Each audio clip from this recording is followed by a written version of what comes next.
C'est un constat terrible qu'a dressé Élisabeth Borne, première ministresse de la France, ancienne grande puissance mondiale, devenue l'ombre d'elle-même. Un terrible constat, un effroyable constat même. Aujourd'hui, nous dépendons du ciel. Ce n'est pas exactement ce qu'elle a dit, mais ce qu'a dit l'un des ministres du gouvernement qui se prépare à de possibles coupures d'électricité massives. Si Élisabeth Borne réunit toutes les semaines une cellule interministérielle de crise pour anticiper un scénario catastrophe, des températures glaciales à Noël et des Français privés de lumière, d'ordinateurs ou même de téléphones portables, le gouvernement ne fait rien ou si peu.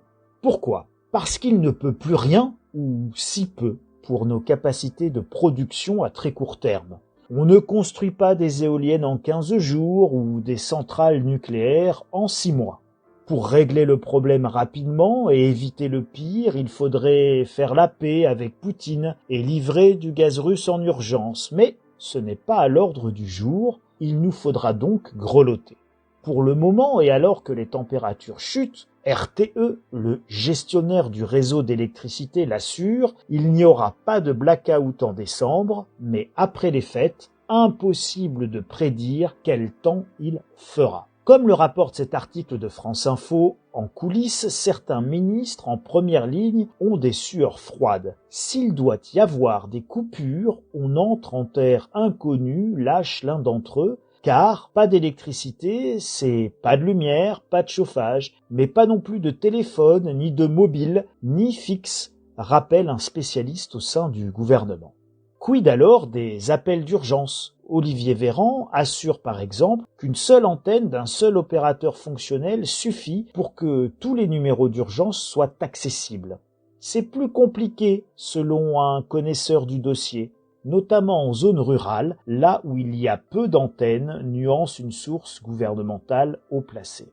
Une source toujours haut placée, en fait, la même au sein de l'exécutif, explique que les préfets sont invités à faire des cartographies pour pouvoir proposer des alternatives sur la question des numéros d'urgence et des réseaux de communication. Une circulaire de Matignon doit leur être adressée cette semaine. En fait, elle vient de partir aujourd'hui même. Parmi les problèmes délicats figure aussi la question des hospitalisations à domicile. Il faut les répertorier et éventuellement envisager des transferts.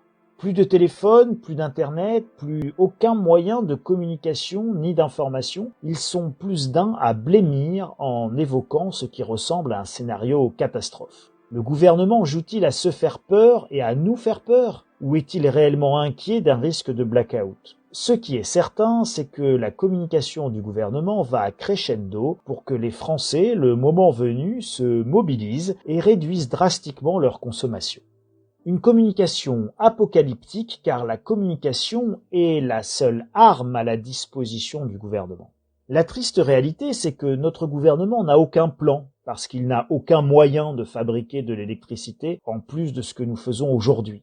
Alors il ne peut que communiquer en basant sa stratégie sur les économies d'énergie nécessaires pour réduire au maximum la consommation et donc les risques de coupure. En gros, le gouvernement vous demande de couper l'électricité vous-même avant que le système ne saute de lui-même et ne vous la coupe de lui-même. C'était exactement le même raisonnement lors du Covid, quand le Premier ministre Castex avait sorti brillamment que le meilleur moyen de les aider, le meilleur moyen de soulager l'hôpital, c'est finalement de ne pas tomber malade. Ne riez pas, il l'a vraiment dit et l'action publique en est vraiment là et c'est dramatique. Élisabeth Borne nous dira certainement que le meilleur moyen de ne pas avoir de coupure de courant, c'est de couper l'électricité dans nos maisons. Affligeant. Le gouvernement reconnaît d'ailleurs pour l'instant avoir concentré une grande partie des efforts sur le dispositif d'alerte, le système EcoWatt, avec lequel les Français ne commenceront probablement à se familiariser que lorsqu'on sortira des jours verts pour passer à l'orange, quand il faut commencer à faire des efforts, puis au rouge, quand ces efforts deviennent vraiment impératifs. C'est un peu le plan Vigipirate, mais pour le courant. D'ici là, le pouvoir affiche sa mobilisation. Rien n'est exclu, rien n'est confirmé, mais en responsabilité, nous nous préparons, dit Olivier Véran, le porte-parole du gouvernement. Car en fait, tout va dépendre de la météo. un poids lourd du gouvernement l'admet, aujourd'hui, nous dépendons du ciel. Voilà mes amis, comme les Anglais qui n'ont plus de vent, nous dépendons du ciel et des caprices de la météo. Et ce qu'il y a d'encore plus terrible, c'est qu'il n'y a personne dans ce gouvernement pour parler du ciel comme il convient. La sagesse populaire, elle, sait le faire.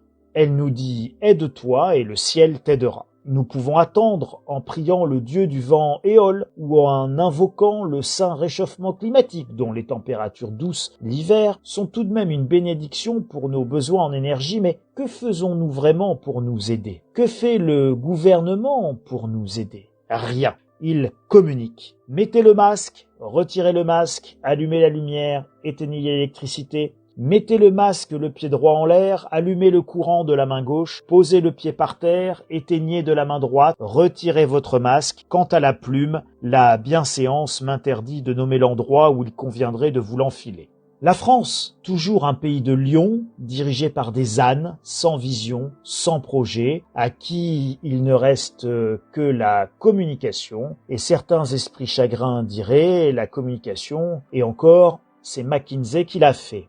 Il est déjà trop tard, mais tout n'est pas perdu. Préparez-vous les amis.